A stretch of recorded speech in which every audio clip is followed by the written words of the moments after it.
अगर गधा हारा तो हमारी जीत से कुछ लाभ नहीं, लोग कहेंगे क्या जीते, गधे से जीते, और बदनामी होगी। अगर गधा जीत गया भूल चूक, गधा ही है, इसका क्या भरोसा, दुलत्ती मारे या कुछ हो जाए और कभी जीत जाए संयोग से, तो हम सदा के लिए मारे गए। हम नहीं मारे गए, हमारी संतति भी मारी गई, फिर सदा के लिए सिंहों का सिर झुक जाएगा। छोटे से नहीं लड़ना। मैं भी तुमसे यही कहता हूं, छोटे से मत लड़ना। लड़ना हो तो कोई बड़ा दुश्मन चुनना, जितना बड़ा दुश्मन चुनो उतना लाभ है। लड़ना हो तो धूम्रपान मत चुनना, ध्यान चुनना। लड़ो तो सिंह से लड़ो, हारे तो भी कहने को तो रहेगा कि सिंह से हारे।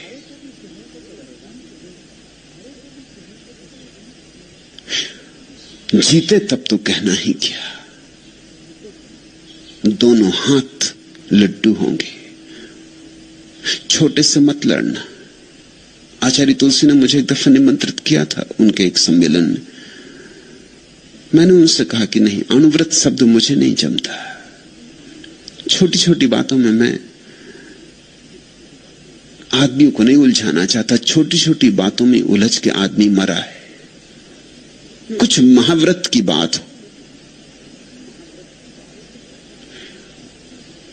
और ये बड़े मजे की बात है कि छोटे से आदमी अक्सर हार जाता और बड़े से जीत जाता। ये गणित बड़ा बेबूझ है, इसके पीछे बड़ा मनोविज्ञान है। छोटे से आदमी क्यों हार जाता?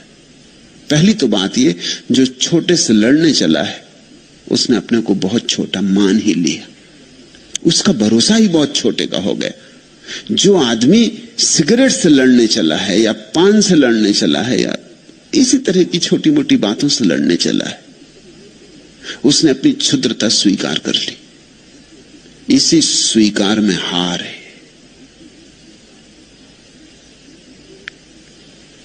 समझदार आदमी सिगरेट से लड़ता नहीं, अगर नहीं पीना है तो सिर्फ छोड़ देता, लड़ता नहीं। नहीं पीना तो नहीं पीता, कौन कहता है कि पियो, सिर्फ छोड़ देता है बिना लड़े। उसे बात दिख गई कि नहीं जस्ती, कोई सार नहीं है, उस अंतर्दृष्टि में ही छूटना हो जाता, बिना लड़े हो जाए तब तो ठीक। जो आदमी कहता है लंगोटी बांधूंगा, दंड बैठक लगाऊंगा, इससे लड़ूंगा, वो पहले से हारने की बात पक्की हो गई उसकी। वो पहले से डरा हुआ है, वो घबरा रहा है, उसकी घबराहट उसे कपा रही है। वो जानता है कि मैं जीतने वाला नहीं। वो जानता है कि घड़ी भर सिगरेट न पीऊंगा तलफ उठेगी, फिर क्या होगा। ऐसा हुआ। पहला आदमी उत्तर ध्रुव पर पहुंचा था, तो उसने जब लौट के अपने संस्मरण लिखे तो उसने संस्मरणों में लिखा कि हमें सारी सबसे बड़ी कठिनाई तब आई जब सिगरेट चुक गई। भोजन कम हो गया तो लोग एक बार भोजन करने को राजी थे, मगर जब सिगरेट चुक गई तो बड़ी मुसीबत खड़ी हो गई। लोग जहाज की रस्सियां काट काट के पीने लगे, रस्सियां। और जो उनका प्रमुख था वो तो बहुत घबराया। उसने कहा कि रस्सियां तुम पी गए तो ये जहाज चलेगा कैसे, वापस हम कैसे पहुंचेंगे। रस्सियों को बचाना मुश्किल हो गया, क्योंकि अधिक तो धूम्रपान करने वाले लोग थे। वो रात में उठाएं, चोरी से रस्सी काट के पी जाएं। और कोई चीज पीने की थी भी नहीं, जहाज पर रस्सियां ही थी जो जिनमें से धुआं निकल सकता था। बामुश्किल वो लौट पाए उन रस्सियों को किसी तरह बचा बचा के।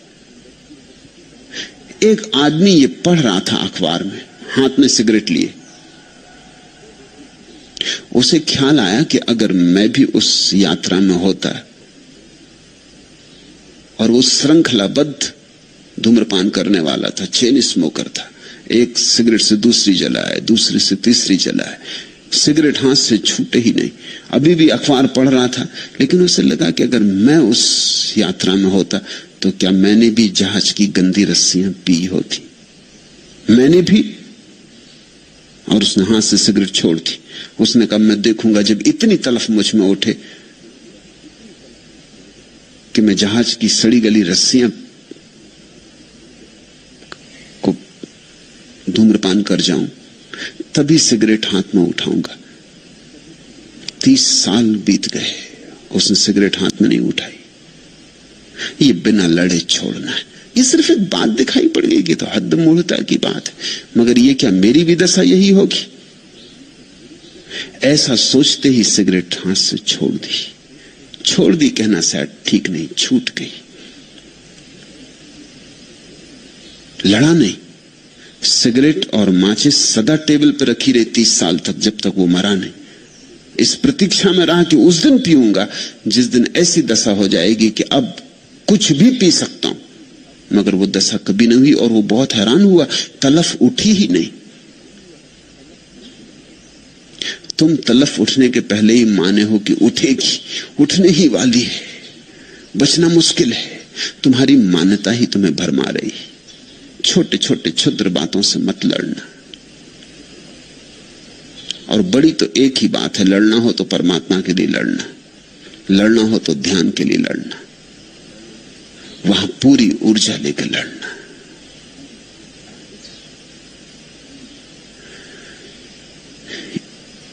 इस विराट की लड़ाई में तुम अकेले भी नहीं रहोगे। इस विराट की लड़ाई में जो भी उसको उपलब्ध हो गए सबके आशीष तुम्हें उपलब्ध होंगे। आशीष लेकर लड़ना। क्यों आशीष लेकर लड़ना? ताकि तुम्हारे साथ बुद्ध की ऊर्जा जुड़ जाए, किसी जिन की ऊर्जा जुड़ जाए, किसी संत की ऊर्जा जुड़ जाए। किसी संत का भाग्य अपने साथ जोड़ लेना, यह आशीष का अर्थ है। जब किसी संत का भाग्य अपने भाग्य से जोड़ा जा सकता हो तो ना समझे जो ना जोड़े।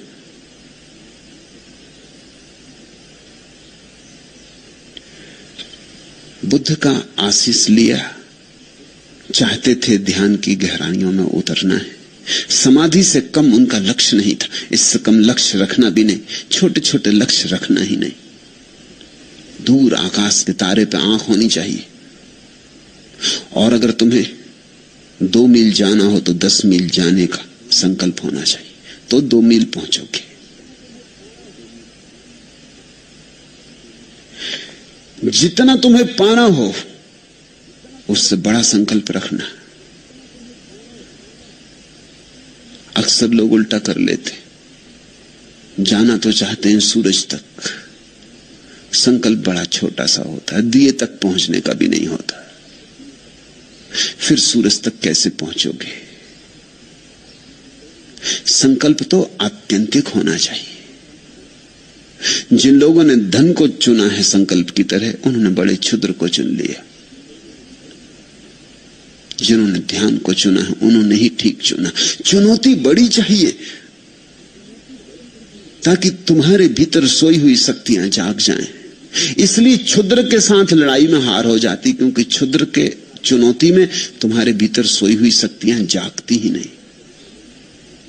शक्तियां जागती तभी हैं जब उनके सामने खतरा खड़ा हो जाए। बड़ी चुनौती दो। जितनी बड़ी चुनौती होगी उतना ही विराट तुम अपने भीतर जागते हुए पाओगे। चुनौती का सामना करना है, चुनौती से जूझना है। तुमने कभी ख्याल किया, अगर किसी कठिनाई के समय में तुम जूझ पड़ते हो तो तुम्हारे भीतर बड़ी ऊर्जा होती जैसी सामान्यता नहीं होती। समझो कि घर में आग लग गई, तुम थके मांदे आए थे कि 7 दिन से यात्रा कर रहे थे और सारा शरीर टूट रहा था और तुम बिल्कुल थके मांदे थे और भूखे थे और चाहते थे कि किसी तरह भोजन करके गिर पड़ो बिस्तर में और खो जाओ 2 दिन के लिए बिस्तर में, 2 दिन उठने ही नहीं। घर आए, खाने की तो बात दूर, देखा कि घर में लपटें लगी, आग जल रही, सब भूल गए। 7 दिन की थकान, शरीर का टूटा फूटा होना, भूख, निद्रा सब गई। एक क्षण में कोई ज्योति तुम्हारे भीतर भभक के उठी, एक ऊर्जा उठी, तुम जूझ गए। अब शायद तुम रात भर आंख से लड़ते रहो और नींद नहीं आएगी। और पहले तुम सोच रहे थे कि घड़ी भर भी अगर मुझे जागना पड़ा, भोजन के तैयार होने के समय की प्रतीक्षा करनी पड़ी, तो मैं सो जाऊंगा, गिर जाऊंगा। क्या हुआ? कहां से ये ऊर्जा आई? एक बड़ी चुनौती सामने खड़ी हो गई। उस बड़ी चुनौती के कारण ये ऊर्जा आई। चुनौतियां चुनना बड़ी कुशलता की बात है। और अगर चुनना ही हो तो आत्यंतिक कहो उसे समाधि, निर्वाण, मोक्ष, परमात्मा, जो नाम देना चाहो। मगर जो परमात्मा को पाने की प्रबल अभिप्सा से जग खड़ा होता है, उसके भीतर सोई हुई अंतस्थल की सारी शक्तियां जगाती, उसकी जड़ें तक कब जाती, उसके भीतर जो भी छिपा है सब प्रकट हो जाता है। क्योंकि इस बड़ी चुनौती के सामने अब कुछ भी छिपा के नहीं रखा जा सकता। अब तो सभी दांव पर लगाना होगा तो ही यात्रा हो सकती। इसलिए कहता हूं कि छोटी मोटी चीज से लड़ोगे तो हारोगे, क्योंकि तुम्हारी सोई हुई शक्तियों को चुनौती नहीं मिलती। अब सिगरेट नहीं पीना, ये बात ही सुनकर कोई तुम्हारी आत्मा जागने वाली, आत्मा कहेगी कि पियो ना पियो ठीक है, क्या फर्क पड़ता है। कि नमक नहीं खाएंगे आज, कि आज भोजन में घी नहीं लेंगे, इन सब क्षुद्र बातों से कुछ भी नहीं होता। कि पानी छान के पिएंगे, कि रात पानी नहीं पिएंगे, इन सब क्षुद्र बातों से कुछ भी नहीं होता। ऐसी कोई चुनौती की तीर की तरह छुप जाए, चुभ जाए, कि चली जाए भीतर तक, कि सारे सोए हुए अंतस्थल को कपा दे, झंझावात की तरह आए, तूफान की तरह आए और तुम्हें उठा जाए। उसी उठने में पहुंचना है। लेकिन फिर भी काश आशीष भी मिल जाए उनका जो पहुंच गए, उनका जिन्होंने पा लिया है, उनके हाथ का सहारा मिल जाए तो हार का कोई कारण नहीं। अक्सर तुम हारते हो क्योंकि क्षुद्र से लड़ते, पहली बात, और कभी कभी विराट की आकांक्षा से भी भरते हो, लेकिन तुम्हारे पास आशीष की संपदा नहीं होती, तुम अकेले पड़ जाते। दूर किनारा, विराट तो बहुत दूर है, पता नहीं कहां है किनारा। ये किनारा तो हमें पता है, दूसरा किनारा वो दिखाई भी नहीं पड़ता। सागर का दूसरा किनारा, उसकी यात्रा पर चलते हो घबराहट होती, ये किनारा छोड़ने में घबराहट होती। इसलिए तो जब तुम ध्यान करने बैठते हो तो विचार का किनारा नहीं छूटता, मन पकड़ पकड़ लेता है। वो कि मन कहता है कि जो परिचित है उसको मत छोड़ो, जिसमें परिचय है उसमें सुरक्षा है, ये जाना माना है, पहचाना है, अपना है, यहां रहे हैं जन्मों जन्मों से। तुम कहां जाते, किस किनारे की तलाश करते हो? कहीं भटक ना जाओ, कहीं सागर में डूब ना जाओ, कहीं ऐसा ना हो कि ये किनारा भी हाथ से जाए और दूसरा भी ना मिले। दूसरा है इसका पक्का क्या है? किसने तुमसे कहा कि दूसरा किनारा है? तुमने तो नहीं जाना। कहीं ऐसा ना हो कि तुम किसी प्रवंचना में पड़ गए हो, कि किसी झूठे सपने ने तुम्हें पकड़ लिया है। मन तुम्हारी सुरक्षा के लिए कहेगा रुके रहो इसी किनारे पर, विचार के तट पर ही रुके रहो। विचार है यह किनारा, ध्यान है वह किनारा। विचार है संसार, ध्यान है परमात्मा। तो तुमने देखा, तुम ध्यान करने बैठते हो कितने विचार उठते, ज्यादा उठते, उससे ज्यादा उठते हैं जितना कि जब तुम ध्यान करने नहीं बैठते। 24 घंटे 1000 काम में लगे रहते हो, इतने विचार नहीं सताते। घंटे भर आंख बंद करके बैठ जाओ आसन लगा के, तुम एकदम हैरान हो जाते हो कि मामला क्या है। क्या विचार प्रतीक्षा करते थे कि करो बच्चों ध्यान करो, फिर तुम्हें बताएंगे। सब तरफ से टूट पड़ते, सब दिशाओं से हमला बोल देते, जैसे प्रतीक्षा में थे कि करो ध्यान तो मजा चखाएं। आने लगते सब तरह के विचार, धन के, वासना के, काम के, राजनीति के, यह वह कूड़ा करकट सब अखबार उड़े आते। सब एक दिशा से नहीं, सब दिशाओं से हमला हो जाता, एकदम घिर जाते दुश्मनों में। थोड़ी देर में थक के उठाते हो, सोचते हो इससे तो हम जब काम में लगे रहते हैं तभी कम विचार होते, ये तो चले थे निर्विचार होने और विचार के झंझावात से घिर गए। ऐसा क्यों होता है? इसलिए होता है कि मन तुम्हारी सुरक्षा कर रहा।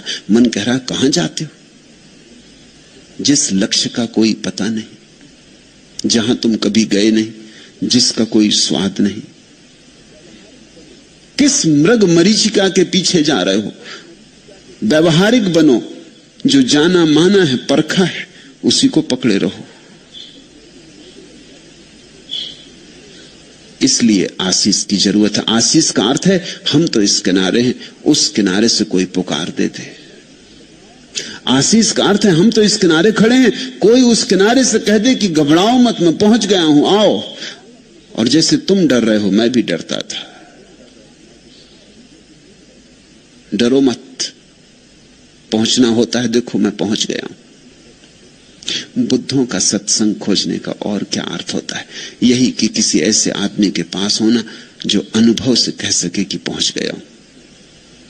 शास्त्रों से नहीं, अनुभव से, जो गवाह हो, जो साक्षी हो, जो ये ना कहे कि मैं परमात्मा को मानता हूं, जो कहे मैं जानता हूं। जो इतना ही ना कहे जानता हूं, बल्कि कहे कि मैं हूं।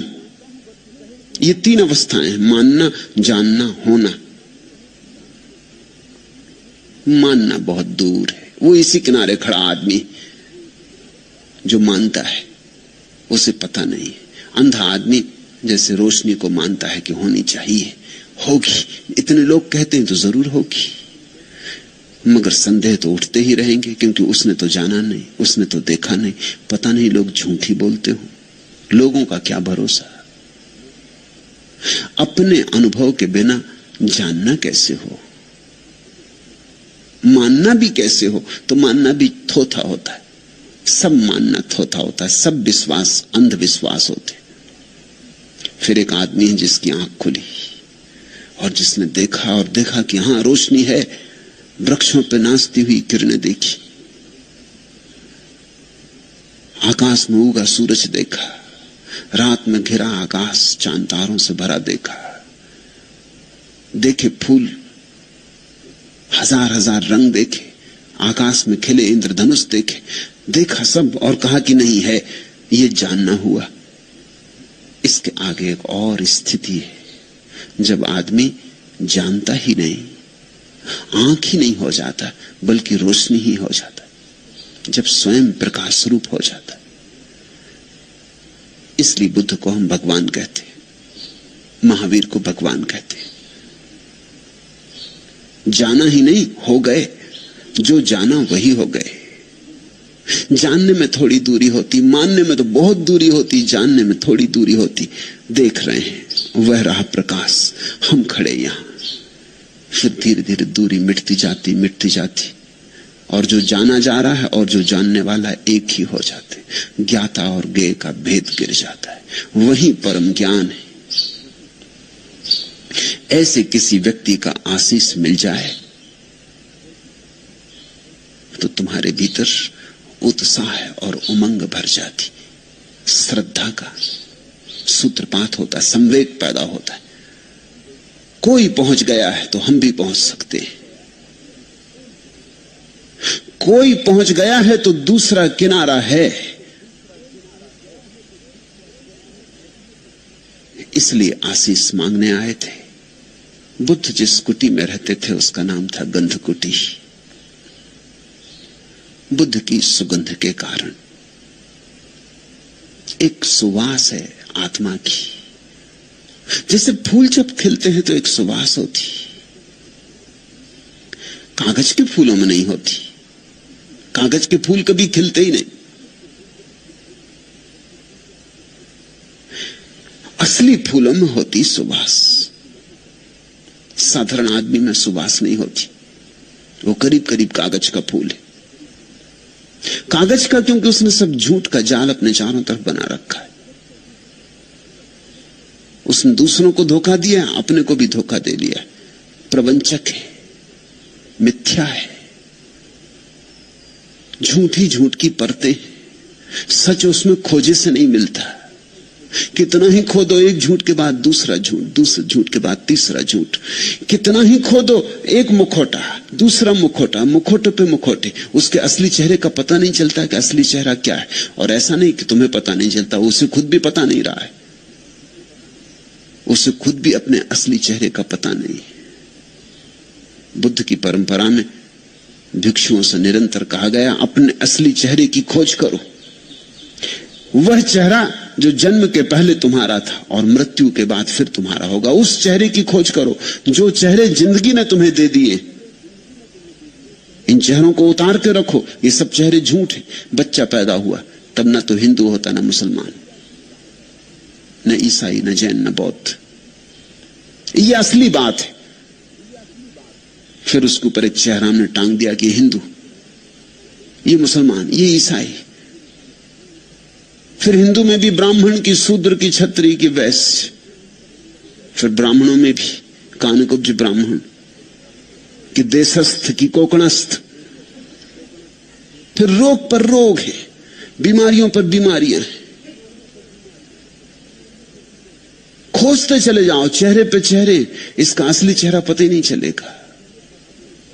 जब ये पैदा हुआ था तब इसे ये भी पता नहीं था कि मैं स्त्री हूं या पुरुष। तब ये बस था, तब इसे कुछ पता नहीं था। इसका देह भाव नहीं था, सिर्फ आत्म भाव था, मैं हूं, बस इतना था। अब ये स्त्री है, पुरुष है, हिंदू है, मुसलमान है, गरीब है, अमीर है, ज्ञानी है, अज्ञानी है, साधु है, असाधु है। ये सब चेहरे, ये सब चेहरे इसने खरीदे बाजार से। स्कूलों में बिकते, कॉलेजों में बिकते, यूनिवर्सिटीज में बिकते, सब तरफ चेहरे बिकते। अब ये एमए हो गया, अब ये पीएचडी हो गया, अब ये डीलिट हो गया। यहां इस आश्रम में तुम्हें बहुत से पीएचडी बुहारी लगातू मिल जाएंगे। उन्होंने चेहरा उतार के रख दिया, तुम पहचान भी नहीं सकोगे कि पीएचडी है। बुहारी लगाते, उतार के रख दिया चेहरा। अभी एक युवती आई, मेडिसिन में पीएचडी है। मैंने उससे कहा कि तेरा क्या इरादा है? उसने कहा कि बस मुझे झाड़ू लगानी। किसी को मैं बताना भी नहीं चाहती कि मैं पीएचडी हूं मेडिसिन में, मुझे डॉक्टर नहीं बनना।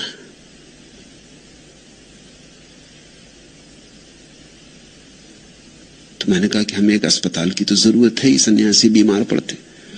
तो उसने कहा अस्पताल में बुहारी लगा दूंगी, मगर नहीं, ये चेहरा मैं नहीं चाहती। मैं इतने दूर से सिर्फ यहां बुहारी लगाने आई।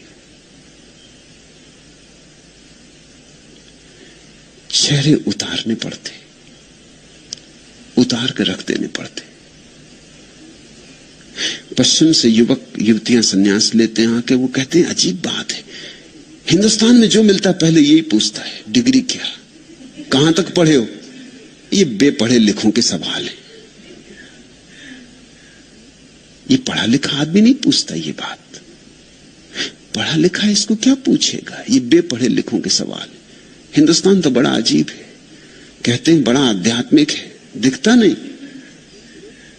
तुम लोग मिले नहीं, ट्रेन में मिल जाए, पूछते हैं क्या काम करते, क्या तनख्वाह, ऊपर से क्या मिलता। एक तो तनख्वाह पूछना ही अपमानजनक है। किसी आदमी की तनख्वाह नहीं पूछनी चाहिए, क्योंकि हो सकता है बेचारी की छोटी तनख्वाह हो और कहने में संकोच हो और झूठ बोलना पड़े। उसकी नौकरी छोटी मोटी हो, वो क्लर्क हो कि किसी प्राइमरी स्कूल में मास्टर हो। अब तुम उसकी भद्द करवाने पर राजी हो। या तो वो सच बोले तो अपमानजनक मालूम पड़ता है, या झूठ बोले तुम उसे झूठ बोलने का उत्तेजना दे रहे, फिर तनख्वाह क्या मिलती। और इतने तक चैन नहीं है आध्यात्मिक लोगों को, आखिर में पूछते हैं ऊपर भी कुछ मिलता है कि नहीं। अगर ऊपर मिलता तो नौकरी अच्छी। हद हो गई। ऊपर मिलने का मतलब क्या होता है? चोरी, बेईमानी, रुस्वत। ये सब थोथे चेहरे हैं, और इन थोथे चेहरों पर हमें बड़ा भरोसा है।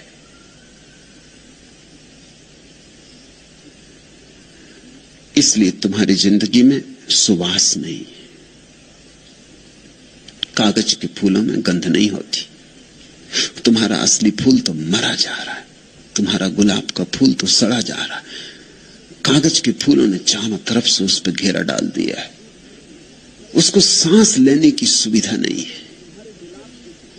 तुम्हारे गुलाब के फूल को अवसर नहीं है कि वो सांस ले ले, कि रोशनी में उठ जाए, कि पखरियां खोल दे। जगह नहीं है, अवकाश नहीं, सब स्थान कागज के फूलों ने भर दिया है। बुद्ध में गंध होती, क्योंकि बुद्ध के सब कागज फूल गिरा दिए गए, जला दिए गए। बुद्ध का अर्थ होता है जिसने अपने असली चेहरे को पा लिया। अब जो फिर वैसा हो गया जैसा निर्दोष बच्चा होता है, पहले दिन का बच्चा होता है, सिर्फ है, न कोई परिभाषा, न कोई सीमा, असीम हो गया। फिर इस सरलता में सुगंध है, सुवास है। सरलता के अतिरिक्त और कहीं सुवास नहीं, इस सहजता में सुगंध है। इसलिए बुद्ध की कुटी का नाम था गंध कुटी। वहां फूल खिला था, मनुष्यता का फूल। याद रखना, तुम भी फूल हो, चाहे अभी कली में दबे हो, या हो सकता है अभी कली भी पैदा ना हुई, अभी वृक्षों की किसी शाखा में दबे हो, या हो सकता है अभी वृक्ष भी पैदा ना हुआ हो, किसी बीज में पड़े हो, मगर तुम भी फूल हो। और अपनी सुगंध को खोजना है, और अपनी सुगंध को मुखर करना है, अपनी सुगंध को प्रकट करना है, अभिव्यंजना देनी। जो गीत तुम्हारे भीतर पड़ा है उसे गाया जाना है, और जो नाच तुम्हारे भीतर पड़ा है उसे नाचा जाना है। नाचोगे, गाओगे, खिलोगे तो ही परितृप्ति है। उस परितृप्ति में ही, उस संतोष में ही एक सुगंध है जो इन नासापुटों से नहीं पहचानी जाती। उसे पहचानने के लिए भी और नासापुट चाहिए। जैसे भीतर की आंख होती है, ऐसे भीतर के नासापुट भी होते। जरूरी नहीं कि तुम बुद्ध के पास जाओ तो तुम्हें सुगंध मिले। तुम अगर अपनी दुर्गंध से बहुत भरे हो तो शायद तुम्हें बुद्ध की सुगंध का पता भी ना चले। तुम अगर अपने शोरगुल से बहुत भरे हो तो तुम्हें बुद्ध का शून्य और संगीत उस शून्य का कैसे सुनाई पड़ेगा।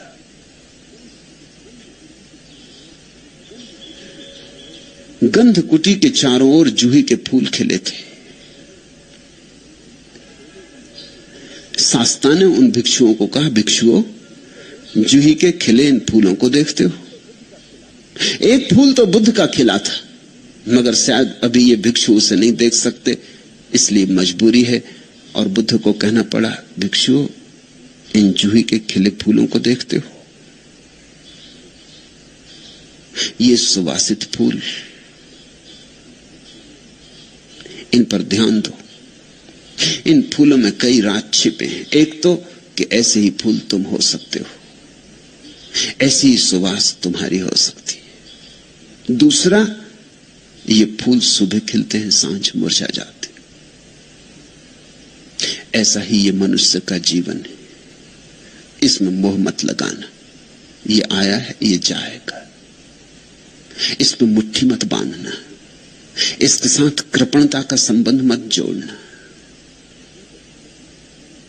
ये तो आया है और जाएगा। जन्म के साथ ही मृत्यु का आगमन हो गया है।